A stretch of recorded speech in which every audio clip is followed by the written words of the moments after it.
Naisip ko, Kuya Mark, for example, yun sila, nag-aaway in public.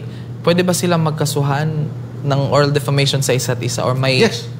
Pwede naman magkasuhan yan. Kasi part yan sa... Sino magkasuhan? Yung halimbawa, siyempre, nag-exchange sila ng mga Yes, pwede magkasuhan. Basta, ginagawa nila yon in public. Nag-insultuhan sila in public. Example nga yung naghawak ng microphone, daming tao nakarinig, ininsulto yung isang artista at saka yung director, pinapahiya yun, pwede naman pag-usapan yun in a private meeting, bakit kailangan hawakan ng microphone, tapos rain yung area nyo, parang ninakaw niya yung stage.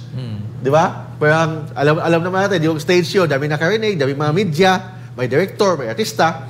So yun, ang purpose talaga, pahiyain yung dalawa. Kasi kung purpose niya is baguhin, is to relay the message about the story of the movie, pwede man lang pag-usapan nila private place yun. Di ba? But same also sa pag-aaway. For example, nag-aaway ang dalawang tao, babae, lalaki, nag-aaway.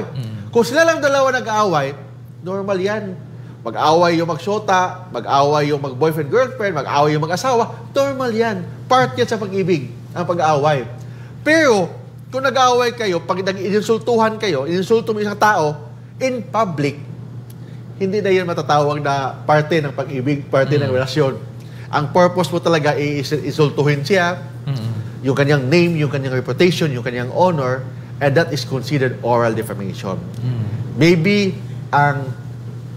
yung emotion mo, yung galit mo, that's part of your defense, but it will not excuse your criminal liability. It may reduce your criminal liability, but it will not exempt because yung emotion mo, yung galit mo, hindi lisensya yan para sirain ang reputasyon, ang honor, and dignity ng isang tao.